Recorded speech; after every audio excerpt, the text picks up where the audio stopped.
Contamination Point 7 is a 1991 horror film from director Fabrizio Laurenti and Joe D'Amato. The movie opens with creepers? Hold on, let me look this up. What? Oh, this is one of those movies that has like 10 different titles. Anyway, Troll 3 opens with a truck leaving a nuclear waste facility. I'm sure those barrels of toxic waste will go right where they belong. So the guy drives all through the credits until we get the fake name for the director. We cut to a bus ride! Susan strikes up a conversation with Josie to establish where they're going. The bus stops at a gas station because the driver has to make a run for the border. Susan steps out to get a drink and the driver leaves her behind. So nobody bothered to mention that a girl stepped off the bus? Isn't the driver supposed to check? Anyway, the bus leaves and Susan's stranded. Excuse me, sir. When's the next bus? Thursday. What? Ah, damn kids, always missing buses. The bus pulls into town and Josie gets out. She's returning home to her small town after being in the big city for a long time. At home, she sees her mom and her overly excited little brother.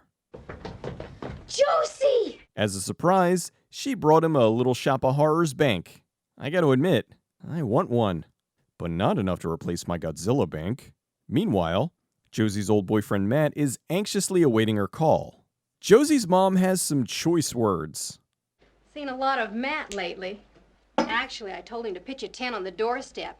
Yeah, he's pitching a 10 all right. Josie calls Matt. Susan talks to the old guy about the dog. I'm thinking this guy's not an actor. Well, just wait a few minutes. And if no one comes, why, I'll call Bob. Matt goes to see Josie. Why is she walking like that? Apparently, they were in their teens when she left to go to the big city. Matt then tries to be coy by pointing out her imperfections. You look the same. You still got that tooth. Oh, women just love that. Nearby, there's a bunch of dead trees and nobody knows why. It couldn't possibly be because of the nuclear waste facility. Something is in the weeds. Dr. Taylor confronts Dr. Kruger about the strange radiation emanating outside of the plant. Kruger threatens his job by showing he knows he's an alcoholic. If he doesn't stop this line of research, he's finished. The truck dumps the nuclear waste all willy-nilly. Susan then tries to hitch a ride with this guy. Excuse me, sir. Could you give me a ride to Lambertsville? Sure. I'll give you a ride to Lambertsville.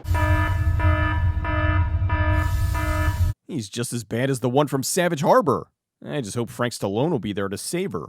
She fights him off and goes into the woods. Oh, good!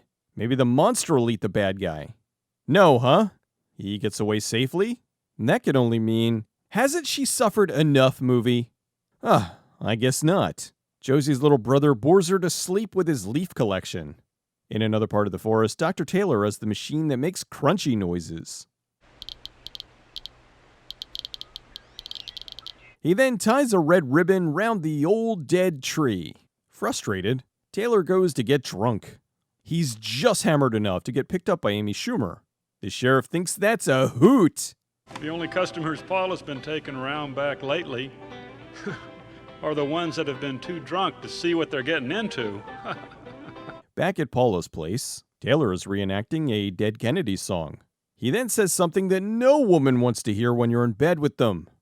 I got the feeling something awful's going to happen here. That night, the monsters are hungry. No, not Chester! The next day, Taylor is pointing at things and typing. Matt and Josie go for a drive. He takes her to the woods where they used to make out when they were 16. They go to a waterfall and rekindle that old flame. They go to dry off and Matt disappears. Oh, he was just playing. For now. So that means it's time for sex. After the sex, they find the body of Susan. You didn't notice you were stooping next to a corpse? The duo go to see the sheriff. His voice doesn't sound right. I'll go out there with you kids, but I don't believe you. They go to the woods but can't find the corpse. You kids. You get my goat. Damn kids always lying to the police about missing bodies. At the power plant, gah! Oh, the sheriff is running cover for the plant. This guy is absolutely reading his lines off a cue card. But her body is soaked with radioactivity, as if she swam in in a pool of uranium. Taylor tells Kruger he has evidence that the trucks have been dumping nuclear waste in the local forest. Kruger doesn't care. Oh, poor old guy. I'm all alone here now. He's not getting any sympathy from the idiot sheriff. I'm in mourning, Sheriff. What'd you lose, old fella? Your teeth? Matt asks Jack about Susan. And she said her name was Susan. Her name was Susan, and she was on her way to Seattle to meet her boyfriend. Now do you believe this, Sheriff? Oh, in your face, Sheriff! Josie's mad because even with this info, the sheriff still refuses to do any police work. Matt says the wrong thing and gets 5 fingers to the face. Taylor tries to go home, but is followed by hired goons. He escapes and thus begins the car chase with speeds of 50 miles per hour. Jake is drinking away the pain. He loads his gun and, oh no! This isn't going to get super dark, is it? Oh good, he's going after whatever killed Chester. He finds the monster and it eats him. On the plus side, he's not alone anymore. At the bar, You want to buy me? No. no, you dang hussy! My penis hasn't worked since Nixon. Matt gets a drink and sits by himself. Paula sees an opportunity and goes for it. Taylor runs into the woods, and the goons chase him. Have you ever hunted possum? No, you weirdo. Finally, we see the monsters, and they are cranky roots. The roots go all Evil Dead and kill the baddies. Back at Paula's place, Matt is fighting off her advances. Taylor rushes to tell the sheriff what happened. Turns out the sheriff's in on it, and he locks him up. The next day, Jake's grandson comes to see what happened to his grandfather. The sheriff covers his tracks. Josie doesn't want to let things go. Brian arrives looking for Matt's father. Matt and Josie tell Brian what they found. Over at the coroner, that's some premium OnlyFans content, ma'am. He explains some genetic mumbo-jumbo to Dr. Kruger. He tells him how the roots are growing out of her corpse and feeding off of her blood. That night, they all meet up to discuss what's going on. Brian and the kid know what's up. You don't know what that means? I know what it means. It measures nuclear radioactivity. You're damn right, kid. Davey then gets Matt in major trouble. Where'd you get that thing? Paula. Who's Paula? I know who Paula is. She's the hooker. Matt digs up Jake's grave, which is empty. I think the first giveaway that something was wrong was that the coffin was only buried about a foot down. The police show up and they take off. The deputy falls in the grave and gets eaten. Taylor then channels MacGyver to escape the jail cell. The sheriff confronts the gang. Just then, he gets his comeuppance, and the gang escapes. They drop Josie off at home to rescue her mom. The roots then try to eat him. Matt's car gets stuck in chocolate milk. The roots are everywhere now. Random guy in the woods gets eaten. The roots go after Matt's family. He saves his dad, but they got his grandmother. The next day, they all meet up. As plot convenience would have it, they pick up Taylor. They go to the plant to confront Dr. Kruger. Kruger doesn't want to go to jail, so he does his best R. Bud Dwyer impression. Brian doesn't want to get killed, so he bails. I'm not going. Later that day, the town all comes together to fight the evil roots. Gotta love seeing community pride. This lady brought a hoe, and Paula brought herself. Taylor flies around looking for the dump site. Boy, they weren't even trying to hide these. Taylor goes to investigate and gets knocked into the super irradiated water. He's now plant food. Matt's dad tries to leave, and the roots aren't letting him get away. They didn't have it in the budget to blow up a helicopter, so we get this. Look, it'll have to do. Everyone shows up and starts digging. This is a terrible idea. On top of the obvious dangers, wouldn't this be like tampering with evidence from a crime scene?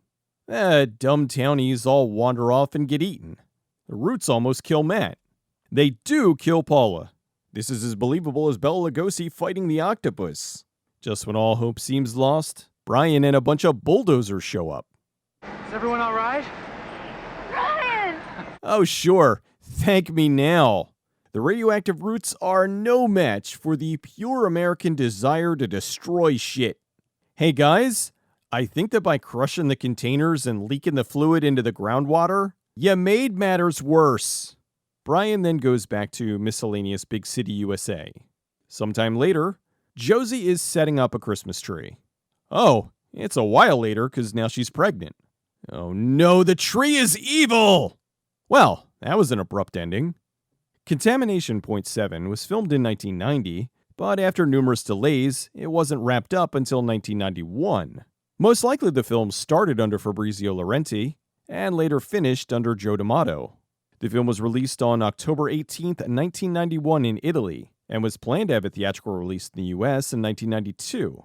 It was supposed to be released theatrically by Epic Productions. However, Epic was having some financial problems at the time, so the US distribution went through Columbia TriStar, who decided to release it direct-to-video in 1993. As I joked in the beginning, the movie has numerous titles: Contamination Point 7, Creepers, Crawlers, The Crawlers, and the one that makes the least sense, Troll 3. The movie was shot in Porterville, Utah, where Troll 2 was filmed, which was produced by Joe D'Amato. As what often happens in low-budget genre films, they create unconnected franchises, like the La Casa series. So in certain markets, Contamination Point 7 was released as Troll 3, despite the fact that the only thing it had in common with the previous movie was where it was filmed. Meanwhile, Troll 3, The Quest for the Sacred Graal, was released in Germany. Contamination Point 7 is an unexpectedly mean film. Most everyone who's helpful or sympathetic dies horribly. Meanwhile, the evil head of the power plant shirks any responsibility by killing himself. Contamination Point 7 is a bizarre addition to the Italian horror films that have been shot in the US. If you want a badly dubbed movie about killer radioactive roots that drink your blood, this is a movie. There's no hurry. If you really saw a corpse, it's not going anywhere.